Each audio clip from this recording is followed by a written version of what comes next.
Okay, we got some really big news today. We got confirmation that the MSCI for now will be keeping MicroStrategy in the indices. And this is like, I think, really big news, because if you remember when the announcement was made that MSCI was announcing that they were questioning whether MicroStrategy should remain in the indices, that took the Bitcoin price down. But when I look at the MicroStrategy price on the back of this news, it's hardly moving. It looks like it's going to open at about $164, which is about 4% up on the day, on a day when Bitcoin's slightly down. So then the big question becomes, why is it that on the back of this news, which is huge news, this has been a big cloud over MicroStrategy's head, why is it that the share price isn't moving, and why is it that the Bitcoin price isn't moving? And that's what I'm going to cover today, because maybe the market has it wrong and we're still going to get a run, or maybe there's something else that's fundamentally wrong, or maybe fundamentally broken. And that's what we're going to be talking about today. So, big show today on a day when there's really big news, but not big market movements. Let's get the show on the road, guys.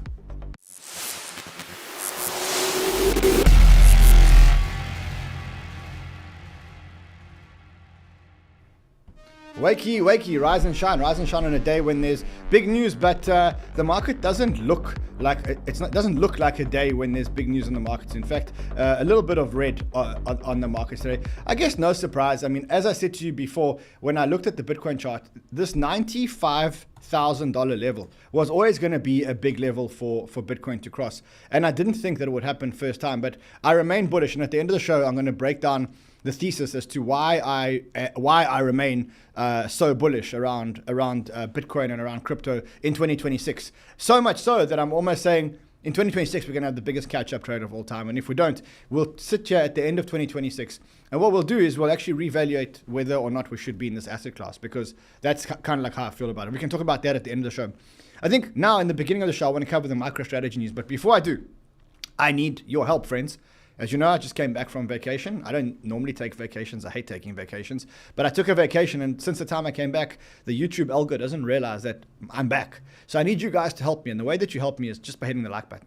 If you hit the like button, then that just tells the algorithm that runs bringing you crypto love and crypto wisdom, and then it really helps me. So please help me, and I will help you by bringing you amazing alpha. Also, if you're not already subscribed, I was quite surprised that a lot of you are subscribed. I was quite amazed a lot of you are subscribed, but if you're not already subscribed, subscribe. All right, let's quickly get into the big news of the day. And the big news of the day today must be this news, which Michael Saylor announced after the markets were actually closed. And what he says in the news, he says the MSCI, which is one of the 3 biggest indexing agencies in the world, confirmed that digital asset treasury companies will remain in MSCI indices for the Feb 2026 review. A strong outcome for neutral indexing and economic reality. Thank you to our investors and to the community. So, long story short, this announcement came out after the market closed yesterday. I copied the announcement here because the way that MSCI publish announcements is in a very tough format to actually read. And what they say here is they say, MSCI has determined that at this time, not to implement the proposal to exclude digital asset treasury companies from the MSCI Global Investable Indices as part of the February 2026 index review. However, MSCI intends to open broader consultation on the treatment of non-operating companies generally. This broader review is intended to ensure consistency and continued alignment with the overall objectives of the MSCI indices, which seek to measure performance of operating companies and exclude entities whose primary activities are investment-orientated in nature. Feedback from the consultation confirmed institutional investor concerns from some 𝗙𝗏𝗀 exhibit characteristics similar to investment funds, which are not eligible for inclusion in the MSCI indices. Feedback also highlighted that 𝗙𝗏𝗀s may represent a subset of a wider group of entities whose business activities are predominantly investment-orientated rather than operational. Distinguishing between investment companies and other companies that hold non-operating assets, such as digital asset treasury companies, as part of the operations rather than for investment purposes, requires further research and consultation with market participants. For instance, assessing index eligibility across a range of these type of companies and entities may require additional inclusion assessment criteria, such as financial statement based on or other indicators. For the time being, the current treatment of 𝗙𝗏𝗀s identified in the preliminary list published by MSCI of companies whose digital asset holdings represent 50% or more of their total assets will remain unchanged. Okay, so that is what the MSCI basically said, and we're going to look at we're going to dig deeper into this announcement. Now, look, guys, this is big news because if you remember, initially we didn't know what caused the 10th of October collapse, and when we dug deeper, what we realized is that when the MSCI started looking into this was on the 10th of October. You can see it here in the announcement, 10th of October. And we only realized that after the 10th of October actually happened. And I think what we need to look at here is what actually happened. Saylor mentioned something in his tweet. He said, a strong outcome for neutral indexing and for neutral indexing and the economic reality. Thank you to our investors and to the community. So I think the first point of call for me was to almost go back and say, who was working behind the scenes to make sure that this actually happened, right? Because obviously investors got involved. Remember that what they did was they published on the 10th of October saying that they are hearing arguments from the 10th of October to the 31st of December. And then what they said is that they will make a decision and announce a decision on the 15th of January. They announced the decision about a week before. They announced the decision on the 6th of January. But the question is, who are these investors that Michael Saylor is actually thanking? So what I did was I pulled out an investor list of MicroStrategy.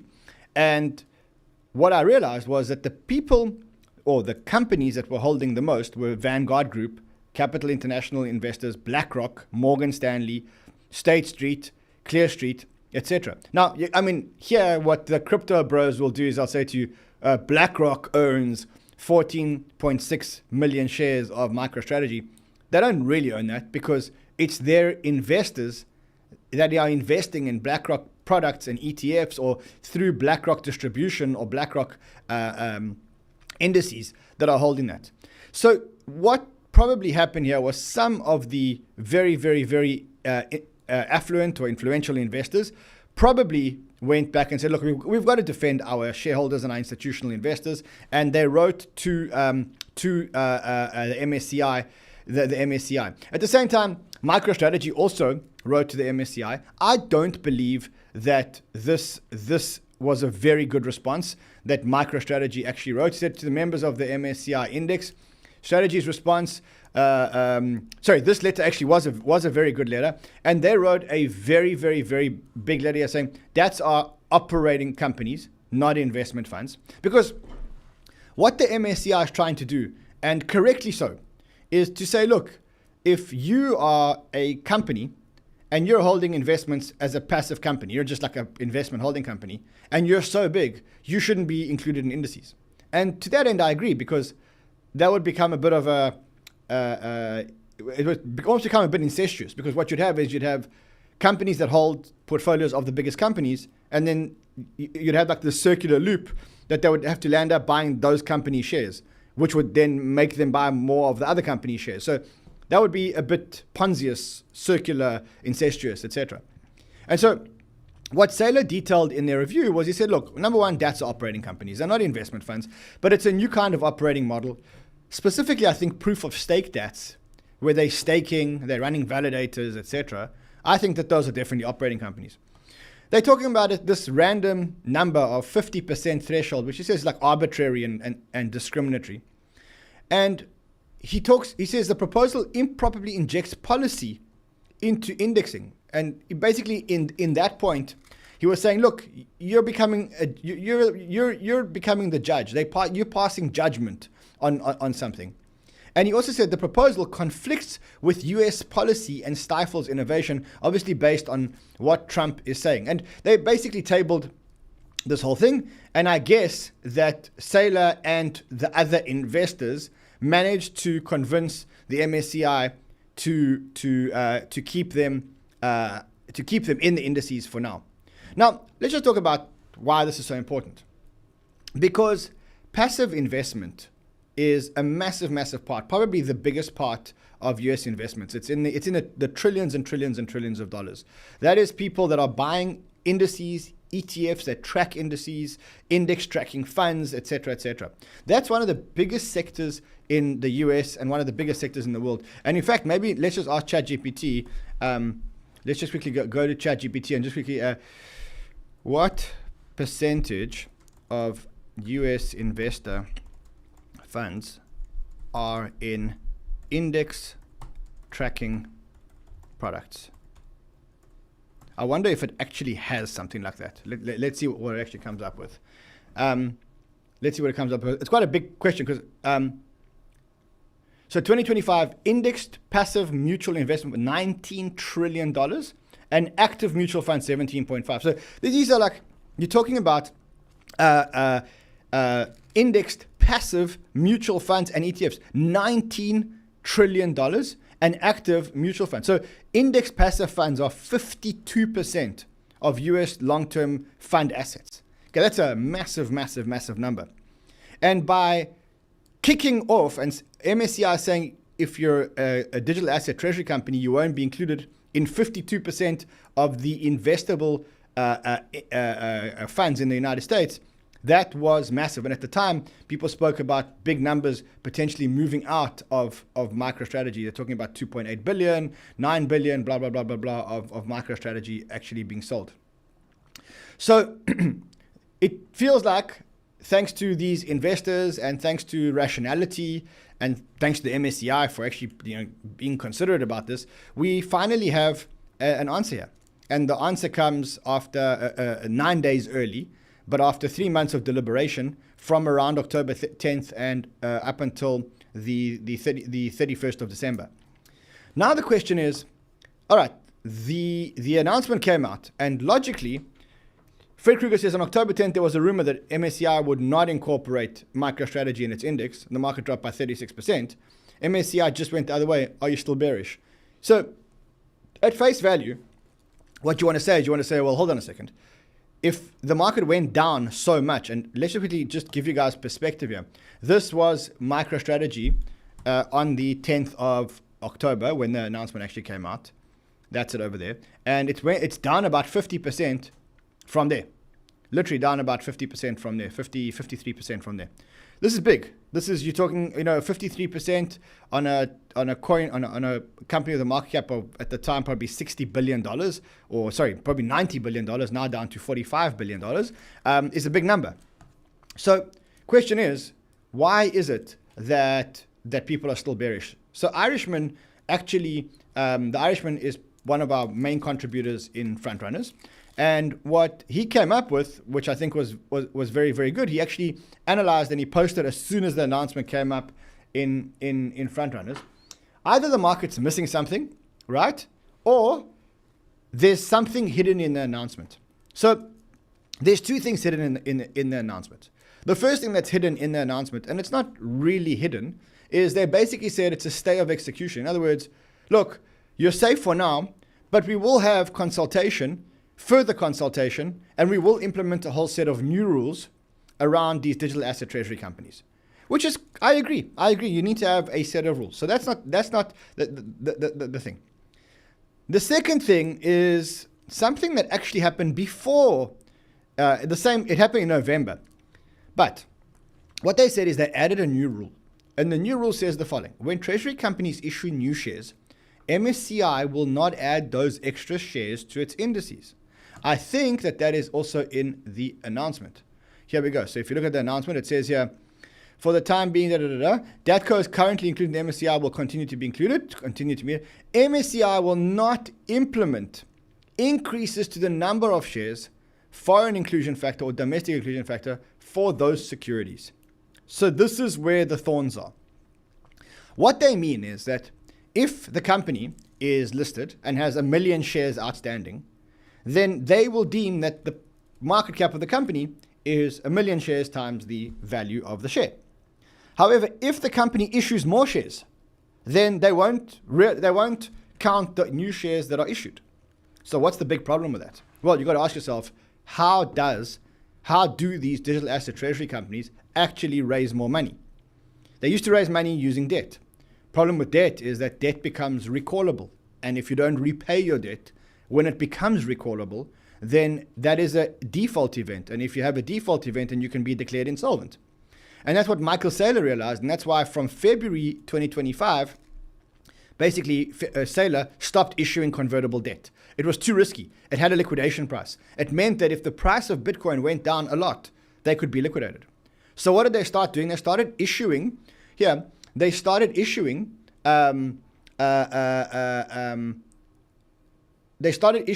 shares, right?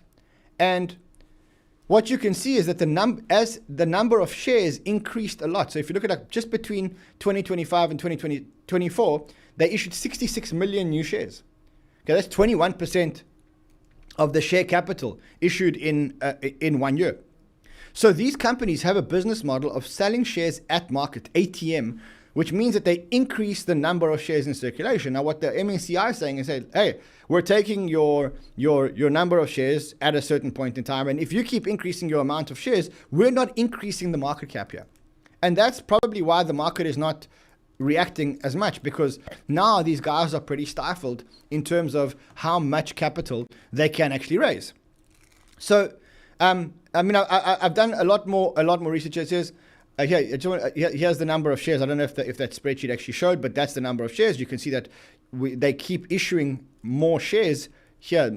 You can see they keep issuing more shares, and the MSCI would have stopped here and said, look, that's your market cap, which means that you actually wouldn't have been included into any indices. So that is effectively why I see why the markets aren't running. While the news about the DATS staying in indices is good and removes uncertainty, it's not as bullish as it sounds. The announcement also includes the following: MSCI will not implement increases in shares, which is exactly what I just showed you guys. I also think that the DAT craze is pretty much over, and I also think that the MicroStrategy craze is pretty much over. And let me show you why I actually say that, or what I mean here. So let's go back to 2025. And 2025, if we isolate 2025 and we say, what did 2025 effectively look like for Bitcoin? Effectively, the two big buyers for Bitcoin in 2025 were Strategy and US ETFs. And if you look at the number of Bitcoin that both of these added in 2025, Strategy added or bought 224,000 Bitcoin, and the ETFs bought 252,000 Bitcoin. So Strategy and the ETFs both were very close. One spent $24 billion buying Bitcoin, and one spent $23 billion buying Bitcoin. And I guess that at this point in time, or for 2025, Strategy was an important buyer for Bitcoin. But I think the market's changing. And I'll tell you why I think the market's changing. The first thing is, if you look at when Strategy stopped performing, and when I say when Strategy stopped performing, let's take a chart of MicroStrategy and Bitcoin. And if you look at the MicroStrategy MNAV and Bitcoin, you can kind of see that somewhere here, there was a massive change in the NAV, the MNAV, the Bitcoin MNAV, versus the Bitcoin price. The Bitcoin price started to go down, and the MNAV of Strategy stopped tracking the price of Bitcoin. Why? Well, in a nutshell, that is when Strategy changed their strategy of issuing convertible debt and replaced it by issuing things like at the market issues and prefs. Why? When they were issuing debt, the debt holders were paid their yield, and the equity holders got most of the upside. But then Saylor stopped issuing debt. And when he stopped issuing debt, the big problem in Feb, when he stopped issuing the last of the convertible notes, which you can see here was Feb 24, 2025, the problem there is that he moved from paying the convertible note holders a small debt-related return relative to Bitcoin's return, and he moved to prefs and to at-the-market offerings. And since then, basically, he's been trying to raise more and more money by increasing the yield that he offers these pref shareholders. And you remember last year that the market started to get nervous that Saylor couldn't repay the debt, and so they changed their business model and they created a surplus or a fund. They've got $2 billion in this fund. I think you can actually see it here on the tracker. Let's see if we can actually see it at strategy.com. And let's see if we can see the cash that they've got in this reserve. US dollar reserve, $2.2 billion, which is money that they've raised from one investor to pay to another investor. So literally $2 billion that they raised from you and other investors, they, instead of buying Bitcoin with that, they're just using it to pay other people's returns. So let me summarize why I don't think this is such big news. The first thing is, I think the era of strategy being the biggest buyer of Bitcoin needs to end. Not because I don't like Michael Saylor. I love Saylor. I think that what Saylor's done for Bitcoin has been amazing. No one's done that as much as Saylor has done, except maybe Satoshi and some of the very early people that were in Bitcoin. People like 𝗏𝗏𝗏, etc., etc. But, I mean, look and see Roger here. He went to Morgan Stanley, and, a couple of weeks later, Morgan Stanley's launching their own Bitcoin ETF, and a Solana ETF, by the way. So then the question is, he's done so much for Bitcoin, but he owns about 3.5% of the total Bitcoin supply. And if you want Bitcoin to really become the world's reserve asset, then you don't want one entity with one board of directors owning 3.5% of the world's store of value asset, because then one decision can change everything. So to me, Saylor was great for a certain period of time, but now the market needs to run without Saylor. If you also look or read between the lines here, what you'll realize is that they're not actually buying as much Bitcoin anymore. If you look at their last two announcements, here they bought $62 million worth of Bitcoin, and here they bought $108 million worth of Bitcoin. And there were weeks where literally he was buying $1 billion a week. And so it feels to me like the Saylor era is ending. It also feels to me like it's hard to see that Stretch, which is their new product, pays dividends monthly, pays 11%. So what are they actually doing? They're taking money from one investor, because Bitcoin doesn't yield any dividend yield or any yield. Literally, they're taking money from one investor and they're paying another investor. That's literally what it is. That's literally, they take money from you. Instead of buying Bitcoin with that money, they keep some of it aside and they use that to pay dividends to another investor that invested before. Now that, if I was taking money from you and just and then giving it to somebody else, then that's a Ponzi scheme. The only reason why this is not a Ponzi scheme, if you look at the definition of what a Ponzi scheme actually is, it says new investor. A definition of a Ponzi is a new investor. New investor money is used directly to pay returns of earlier investors, creating an unsustainable dependency on continuous capital flows. So in terms of a definition of a Ponzi, they tick that definition of a Ponzi. Okay. He's not fraudulently misrepresenting. Investors aren't deceived about the source of returns. They know exactly what the source of returns are.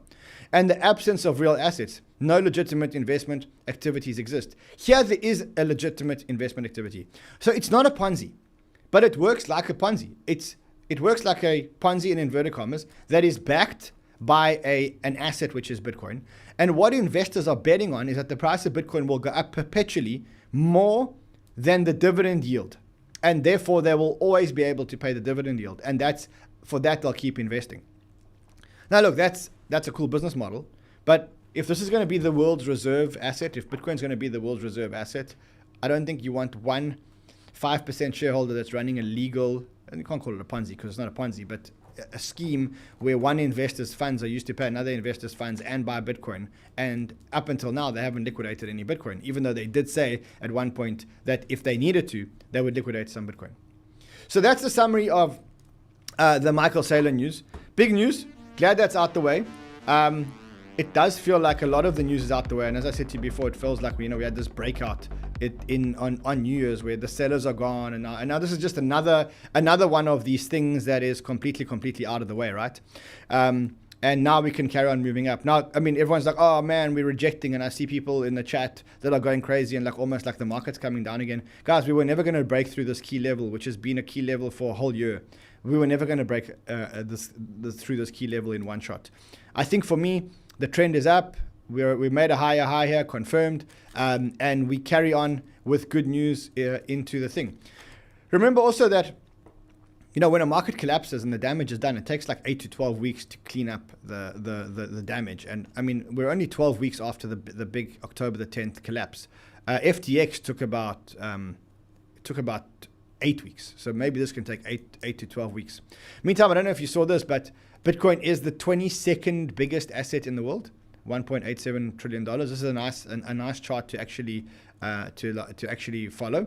Yeah. Also, I mean, I'm tracking the silver chart. Silver is on an absolute tear, and that's usually a good sign for Bitcoin. I mean, you know, my thesis, and I'll break it down on Crypto Insider. I'm going to drop a video there in the next 2 days. But like, my thesis in a nutshell says something like this. Bitcoin is a mix between a technology and a commodity. So it's a technology because it's a technology, and it's a commodity because the crypto assets are the assets that power the network. So for example, ETH is the oil that powers the ETH network. Without the token, you can't power the ETH network. It's the same as oil. And Bitcoin is the store of value, and the coin that's the store of value. If all commodities are up, and commodities are having the run of their lives, and technology is also having an amazing run, ask yourself, why is technology having an amazing run? Technology is having an amazing run because of AI. Now you ask yourself, what are AI agents going to use as money? And it's definitely going to be crypto, because it's going to be a peer-to-peer, trustless, quick, immediate settlement coin. So Bitcoin sits and crypto sits at the perfect place between commodities, technologies, and AI, and the fuel for AI. And then you ask yourself, if AI is at all-time highs, and commodities are at all-time highs, and technology is at all-time highs, how isn't Bitcoin at an all-time high? And that's my thesis for 2026. I'll drop a much bigger, longer breakdown on Crypto Insider probably tomorrow. Probably tomorrow. All right. Before we go. So remember, guys, that we're running this Kast card challenge.